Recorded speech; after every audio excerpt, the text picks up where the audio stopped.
Hello everybody, कैसे हो आप सब। आई होप आप सभी बहुत अच्छे होंगे। हमारी सीरीज चल रही थी डेवलपमेंटल बायोलॉजी सीरीज़, यानी कि अगला जो टॉपिक है हमारा ह्यूमन रिप्रोडक्टिव सिस्टम के अंदर जो है मेमोरी ग्लैंड्स है। ओके, अब हम स्टार्ट करते हैं मेमोरी ग्लैंड्स को। सुबह सुबह अच्छी अच्छी गुड मॉर्निंग विशेस के साथ चलिए देखिए, मैंने स्लाइड शेयर भी बना रखी है। एनाटॉमी ऑफ फीमेल ब्रेस्ट यानी कि मेमोरी ग्लैंड को स्टार्ट करते हैं। चलिए, वो थोड़ा सा डिजिटल बोर्ड नहीं है मेरे पास, नहीं तो वहाँ आपको समझाती तो और अच्छे से समझ आता, बट कोई नहीं। पीपीटी और ये स्लाइड शेयर है, ये भी काफ़ी अच्छे हैं, हम इसी में संतुष्ट हैं। रेडी करते हैं मेमोरी ग्लैंड्स को। ओके, तो देखिए मैं पेन यूज़ कर लेती हूँ। बेटा, जो मेमोरी ग्लैंड्स होता है इनका एक पेयर होता है, ठीक है। और ये पैक्टोरलिस मेजर मसल्स, ठीक है।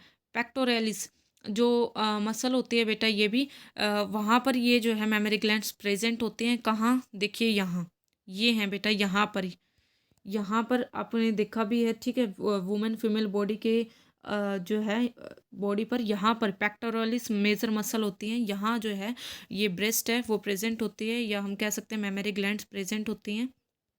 मेल के अंदर बेटा ये कैसे रहती हैं, रूडिमेंट्री, यानी कि मेल के अंदर बेटा ये कैसे है, साधारण रहती हैं, ठीक है। बट फीमेल के अंदर बेटा क्या होता है, इनका यू साइज ग्रो होता है और फैटी पार्ट्स जो है ऑब्जर्व होता है। ओके, अगर मैं बात करूँ फीमेल के अंदर, तो प्यूबर्टी के टाइम तक ये क्या होती हैं, मतलब जब तक प्यूबर्टी नहीं होती तब तक ये बेटा अनडेवलप्ड रहती हैं, ठीक है। लेकिन जब प्यूबर्टी स्टार्ट हो जाती है ना, तो बेटा उस टाइम पर जो है ना एस्ट्रोजन और प्रोजेस्टेरोन हार्मोन जो है वो क्या हो जाता है, उनका लेवल इंक्रीज होने लगता है, और ये बेटा जो है ब्रेस्ट हैं वो उनका साइज इंक्रीज होने लगता है, ठीक है। यानी कि वो ग्रो करने लगती हैं, ये आप ठीक है, ये दिख भी सकते हो पिक्चर के अंदर। ओके, प्यूबर्टी के टाइम पर या प्यूबर्टी जब होती है तो जो है ह्यूमन वुमेन ब्रेस्ट जो हैं, या हम कह सकते हैं मेमोरी ग्लैंड, ये इनकी ग्रो होना स्टार्ट हो जाती है, ठीक है। इनकी ग्रोथ स्टार्ट हो जाती है। ओके, अब आगे देखते हैं बेटा, आगे क्या है।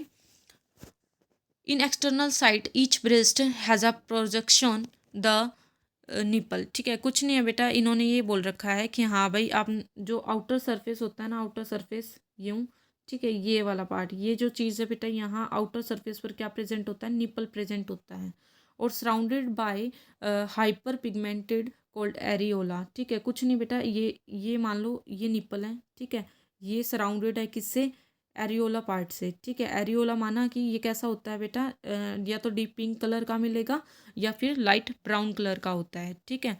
यहाँ देख भी सकते हो आप पिक्चर के अंदर, अ, ये वाला पार्ट देखिए, ये वाला पार्ट यहाँ, ठीक है, ठीक है। ये क्या है बेटा, निपल है, ठीक है। ये वाला पार्ट है एरियोला, ये कैसा है, ये ब्राउनिश होगा या फिर डीप पिंक कलर का पार्ट होता है। अलग अलग पिगमेंटेड होता है ये, अलग अलग जो है वुमेन के अंदर अलग अलग कलर का होता है। मेनली तो ये जो है लाइट ब्राउनिश या ब्राउन कलर का आपको मिलेगा, ठीक है। On the surface of areola numerous spacious gland called areolar gland present, ठीक है। कुछ नहीं है बेटा, वही है कि हाँ भी एरियोला के सरफेस पर जो है ना कौन सी ग्लैंड प्रेजेंट होती है, एरियोलर ग्लैंड प्रेजेंट होती हैं। ओके, आगे चलते हैं, ठीक है। बहुत इंपॉर्टेंट है यूपीएससी के अंदर भी और बाकी एग्ज़ाम्स के अंदर भी। जो है यहाँ से क्या होता है, कई बार डायग्राम भी आ जाता है, ठीक है। डायग्राम बताओ, ठीक है, मेमोरी ग्लैंड का डायग्राम बनाओ, ठीक है। ऐसे ही यूपीएससी पीसीएस के अंदर भी डायग्रामेटिक आपको जो सब्जेक्टिव पेपर लिखना होता है वहाँ पर डायग्राम भी ड्रॉ करना होता है, और फिर सब्जेक्टिव तो करना ही है आपको जो पार्ट है, ठीक है। तो अच्छे से समझिए। Each breast contain glandular tissue और वेरियस अमाउंट ऑफ फैट। बेटा क्या है कि हाँ भाई, हर एक जो ब्रेस्ट होती है ना वो बहुत ज़्यादा पार्ट ग्लैंडुलर टिश्यू का और ये variable amount of fat present होता है। ये आपको दिख रहा है यहाँ इस पिक्चर के अंदर, आप देखिए ये ये ये चीज़, ये क्या है, ये ग्लैंडुलर टिश्यू ही तो है, ये various amount of fat present है, ठीक है। या फिर अच्छे से अगर आपको देखना है थोड़ा सा जो है ब्लैक एंड वाइट को छोड़कर, थोड़ा सा हम ये वाला पार्ट देख लेते हैं, ये वाला, ठीक है। ये दिख रहा होगा आपको अच्छे से, ठीक है। कलरफुल पार्ट को देखते हैं, ये चीज़ ये क्या है बेटा, ग्लैंडुलर टिश्यू है। ओके, और वेरिएबल अमाउंट ऑफ फैटी तो प्रेजेंट है, और क्या है। अब आगे देखिए आप, आगे इन्होंने कह रखा है the glandular tissue compromise about 15 to 20 lobe in each breast. अभी देखा था आपने, ठीक है, कितनी जो लोब है ब्रेस्ट के अंदर प्रेजेंट होती है बेटा, 15 to 20 लोब प्रेजेंट होती हैं। Each lobe is made up of a number of lobules, और हर एक जो लोब है ना बेटा वो बहुत सारे नंबर ऑफ लोब्यूल्स से मिलकर बनी होती है, ठीक है। लोब्यूल्स माना यही, ये ग्रेप लाइक ये दिख रहे हैं, यही लोब्यूल है, ये ग्रेप लाइक लोब्यूल्स, ठीक है, ये लोब्यूल्स बताए हुए हैं, ठीक है। तो ये 15 से 20 होते हैं, और हर एक जो लोब्यूल है बेटा is composed of grape like cluster. अब आपको बता दिया ग्रेप लाइक क्लस्टर जिसको हम एल्वेलाई बोल रहे हैं, ठीक है। ये बता दी ये लोब्यूल हैं, ठीक है, इनको एल्वेलाई बोला है। ये काम किस लिए आती है बेटा, ये मिल्क को सिक्रीट करने में काम आती हैं, ठीक है, मिल्क का सिक्रीशन करती हैं मेनली। इसके बाद आगे देखते हैं the cell of alveoli secrete milk, बता दिया बेटा, ठीक है, क्या करती हैं ये मिल्क का सिक्रीशन करती हैं। अब आगे देखिए when milk is produce it pass from alveoli in the mammary tubules, ठीक है।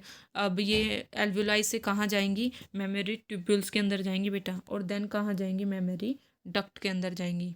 तो ठीक है, अब यहाँ देख लीजिए, आप इस स्ट्रक्चर में देख सकते हो, निपल बता दिया, एरियोला हो गया बेटा आपका brownish part, deep pink colour का जो पार्ट है, ठीक है, मेमोरी लोब बता दी। अब उसके बाद ये एल्वियोलस या हम कह सकते हैं मेमोरी लोब्यूल्स, ठीक है। यहाँ देखिए मैंने बता दिया कि हाँ भी फिर वो एल्वियोलाई से कहाँ जाएंगी बेटा, एल्वियोलाई से होती हुई वो मेमोरी ट्यूब्यूल्स के अंदर जाएंगी, ठीक है, और मेमोरी ट्यूब्यूल्स से होती हुई फिर वो मेमोरी डक्ट के अंदर पास कर जाएंगी, ठीक है।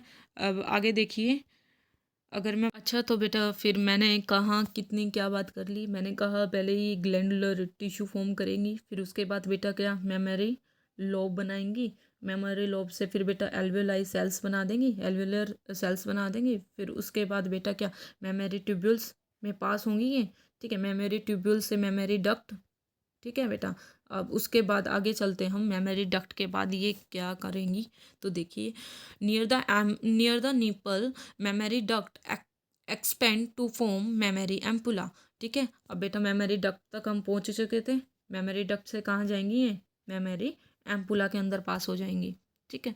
देन देखिए where some milk may be stored before going to lactiferous duct. अब ये लैक्टिफेरस डक्ट के अंदर पहुंचेंगी, ठीक है, लेकिन बेटा उससे पहले ये जो है ना मेमोरी एम्पुला के अंदर क्या कर लेंगी, कुछ मिल्क को स्टोर कर लेती हैं, और each lactiferous duct carry milk from one of the lobe to exterior. कुछ नहीं है बेटा, लैक्टिफेरस डक्ट ये आपको दिख रहा है, ये लैक्टिफेरस डक्ट है बेटा।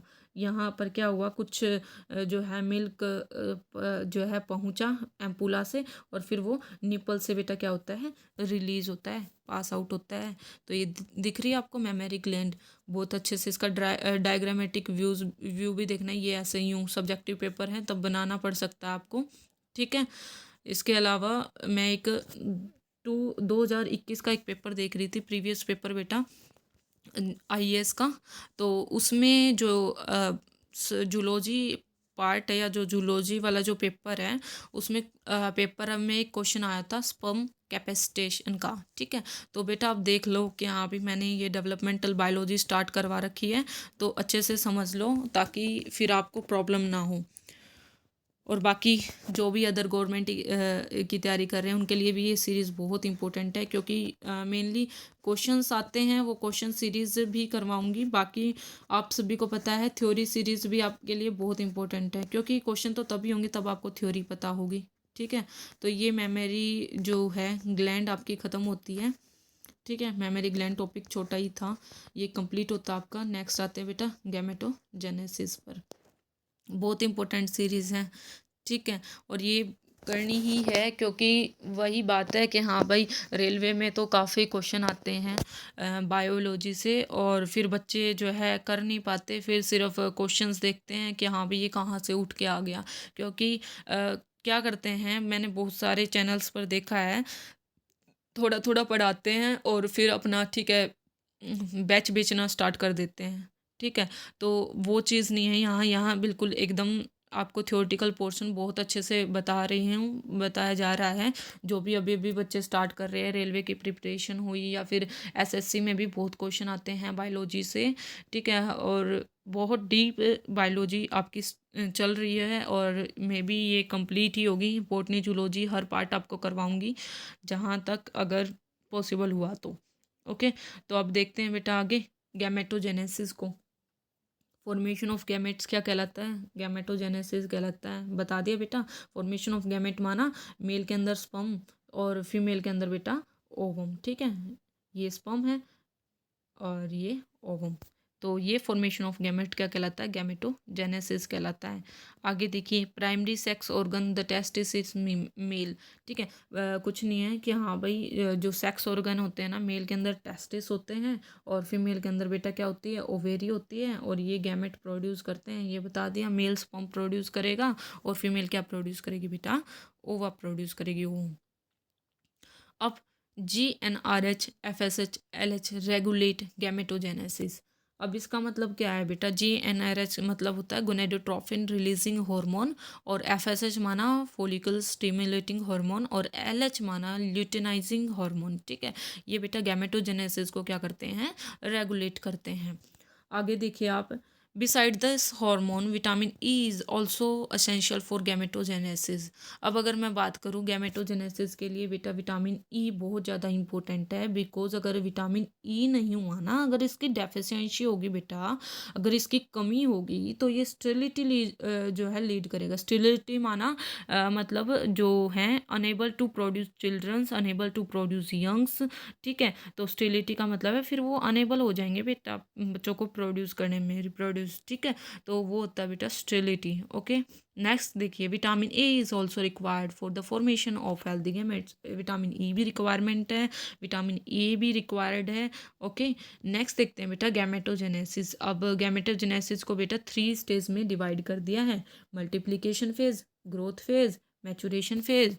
ठीक है, एग्जाम्पल यहाँ देखिए, ये आपको दिख भी रहा होगा। मल्टीप्लिकेशन थोड़ा सा छोटा करने की सोच रही हूँ बट हो नहीं रहा, कोई नहीं। देखिए आप इसी में देखिए, यह है आपका मल्टीप्लिकेशन फेज बेटा, देन है आपका ग्रोथ फेज, ये दिख रहा है, और फिर है बेटा आपका मैचुरेशन फेज। ठीक है, अब आगे चलिए, अगर हम बात करें, देखिए यहाँ आ चुके हम। There are 2 type of gamete बेटा, 2 टाइप के गैमेट होते हैं। एक तो होता है बेटा स्पर्मेटोजोवा, एक होता है ओवा। ठीक है, gametogenesis can be studied under 2 broad headings में हम इनको समझ सकते हैं, दैट इज स्पर्मेटोजेनेसिस और oogenesis। स्पर्मेटोजेनेसिस माना बेटा प्रोडक्शन ऑफ स्पर्म, oogenesis माना प्रोडक्शन ऑफ ओवम। ठीक है, आपको पढ़ाई पर ध्यान देना है। ठीक है, इधर उधर ध्यान नहीं देना। जो मैं बोल रही हूँ या फिर जो मेरी स्लाइड शेयर पीपीटी में रिटर्न है उसको एकदम अच्छे से समझ लीजिए। एक बार समझ लोगे ना, फिर बेटा कोई भी क्वेश्चन आएगा तो आपको डिफ़िकल्टी नहीं होगी, इजीली कर लोगे आप। फिर वो बार बार ये नहीं है कि हाँ भाई एक बार ध्यान से सुन नहीं रहे, फिर बार बार आप बैचेज़ को परचेज करे जा रहे हो। ठीक है, कोई फ़ायदा नहीं है। आप आराम से ध्यान से सुनिए। मैं जो है जो कंटेंट आपके लिए लाई हूँ बहुत इन्फॉर्मेटिव, बहुत अच्छा कंटेंट है। और मेरे को नहीं लगता कि हाँ भाई अगर आप इसको पढ़ लोगे तो मेरे को तो लगता नहीं कहीं रेलवे एसएससी या कोई भी एग्ज़ाम हो, कोई भी गवर्नमेंट एग्ज़ाम हो, इवन टू केवीएस पीजीटी वाले स्टूडेंट्स के लिए भी मैं बोल रही हूँ ये सब कुछ। उसमें तो दोनों ही आते हैं, बॉटनी और जूलॉजी। ठीक है, तो अच्छे से अगर अभी एक बार ध्यान दो लोगे तो फिर तो आराम से कर लोगे आप क्वेश्चन को। ठीक है, इधर उधर की बातों से दूर रहना है आप सभी को, पढ़ाई पर ध्यान देना है। कोई भी, क्योंकि पता है बच्चों क्या है, क्रिटिसाइज़ करने वाले बहुत मिलते हैं। ठीक है, कि हाँ भाई आपके बेटे का ये एग्ज़ाम नहीं हुआ, हमारे बेटे का तो हो गया। ठीक है, और या फिर बहुत ज़्यादा बहुत ऐसे ऐसे लोग मिलेंगे आपको कि हाँ अभी मैंने इतने एग्ज़ाम्स कर लिए, आपसे ये नहीं हुआ, आपसे वो नहीं हुआ। क्रिटिसाइज़ करने वाले बहुत मिलेंगे आपको। ऐसे ऐसे जो है ना नेगेटिव लोगों से ना दूरियाँ बना के रखनी है। ठीक है बेटा, कोई फ़र्क नहीं पड़ता कि हाँ भाई तुम क्या कर रहे हो क्या नहीं, तुम्हें अपनी पढ़ाई पर ध्यान देना है। ओके, तो पढ़ाई के बीच बीच थोड़ी थोड़ी बातें भी समझाती रहूँगी। ठीक है, क्योंकि ये बहुत इंपॉर्टेंट है। पढ़ने वाले बच्चे तो समझ सकते हैं इन बातों को कि हाँ भाई कैसे कैसी दुनिया है आजकल। ठीक है, स्पर्मेटोजेनेसिस पर आए हुए हैं। तो स्पर्मेटोजेनेसिस माना बेटा फॉर्मेशन ऑफ स्पर्मेटोजोवा, और oogenesis मतलब फॉर्मेशन ऑफ ओवा। बोथ स्पर्मेटोजोवा और ओवा originate from primordial germ cells. बेटा ये जो है ना पीजीसी सेल्स से क्या होते हैं, ओरिजिनेट होते हैं, और विच आर एक्स्ट्रागोनेडल इन ओरिजिन, जो एक्स्ट्रागोनेडल होते हैं ओरिजिन के अंदर। ठीक है, अब आगे देखिए बेटा, spermatogenesis occur in seminiferous tubules. मैंने बताया था बेटा टेस्टिस होते हैं, ठीक है, उसके अंदर क्या होती है, सेमनीफेरस ट्यूब्यूल्स होती हैं। ठीक है, और फिर क्या है बेटा, स्पर्मेटोजेनेसिस अकर होती है सेमनीफेरस ट्यूब्यूल्स के अंदर। ठीक है, मतलब कि स्पर्म का प्रोडक्शन सेमनीफेरस ट्यूब्यूल्स के अंदर ये होता है। फिर oogenesis आती है बेटा, oogenesis जो है ये ओवेरी के अंदर होती है। ठीक है, और occur in the follicles of ovary. Formation of gamete देखिए, अब ये प्यूबर्टी पर स्टार्ट होता है। ठीक है, ये इसका डायग्रामेटिक व्यू है। ठीक है, आप देख सकते हो, बाकी अच्छे से तो हम यहाँ देखेंगे। ठीक है, स्पर्मेटोजेनेसिस को ये देखिए बेटा, स्टार्ट करते हैं स्पर्मेटोजेनेसिस। ठीक है, ये स्पर्मेटोगोनिया है। सबसे पहले बेटा माइटोटिक डिवीजन होगी मल्टीप्लिकेटिव या मल्टीप्लिकेशन फेज के अंदर। ठीक है, 2n से फिर बेटा क्या बनेगा आपका, प्राइमरी oocyte बनेंगे। ठीक है, ग्रोथ फेज के अंदर बनेंगे बेटा प्राइमरी स्पर्मेटोसाइट। हम स्पर्मेटोजेनेसिस की बात करें तो प्राइमरी स्पर्मेटोसाइट बनेंगे। फिर उसके बाद वहाँ क्या हो रही थी बेटा, माइटोसिस। माइटोसिस माना इक्वेशनल डिवीजन। ठीक है बेटा, फिर यहाँ होगी मियोसिस, और मियोसिस मतलब रिडक्शनल, रिडक्शनल मतलब 2n से n में क्या हो जाएंगे, टूट जाएंगे। ठीक है, और फिर क्या बनेगा, सेकेंडरी स्पर्मेटोसाइट बनेगा। ठीक है, फिर उसके बाद आएगा बेटा आपका कौन सा, मैचुरेशन फेज, मियोसिस 2 होगी बेटा। अब मियोसिस 2 होगी तो एक सेकेंड पेन का यूज़ करते हैं, मियोसिस 2 होगी। ठीक है, तो आपके जो है 2 से 4 में टूटेंगे, स्पर्मेटिड्स बनेंगे। स्पर्मेटिड एन डिवीज़न होगी, मियोसिस 2 डिवीज़न है। फिर क्या होगा बेटा, स्पर्मियोजेनेसिस प्रोसेस। स्पर्मियोजेनेसिस का मतलब क्या होता है बेटा, स्पर्मेटिड से क्या बनना, आपके स्पर्मेटोजोवा बनना। ठीक है, ये दिख रहा है आपको, स्पर्मेटोजोवा बने हुए हैं। अब आगे देखिए आप, आगे आता है आपका ऊगोनिया यानी कि oogenesis। देखिए अब वो तो क्या थी बेटा, स्पर्मेटोजेनेसिस थी। अब oogenesis देखिए आप, 2n है, वही माइटोसिस होगी। माइटोसिस माना इक्वेशनल, 2n में टूटेगा। देन बेटा मियोसिस फर्स्ट डिवीजन होगी।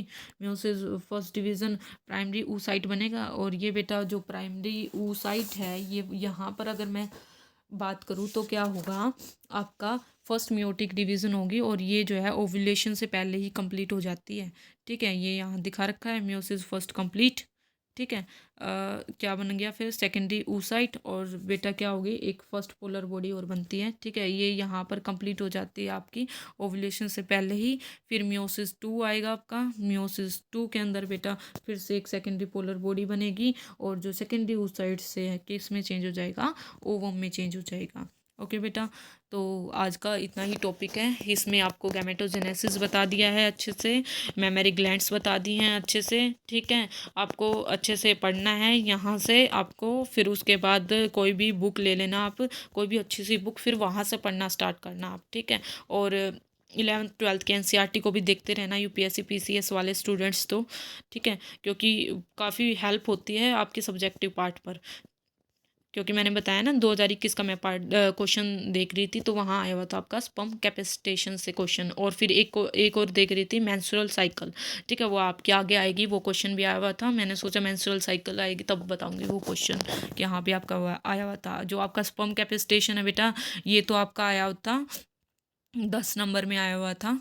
ठीक है आपका, और ऐसे ही मेंस्ट्रुअल साइकिल वाला 15 नंबर में आया हुआ था क्वेश्चन। तो आपको डायग्राम पे भी अच्छे से अपनी मेहनत करनी है।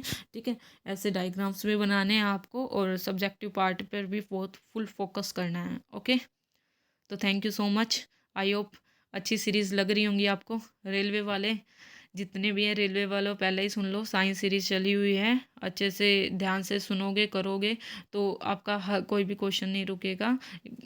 ठीक है, thank you so much every.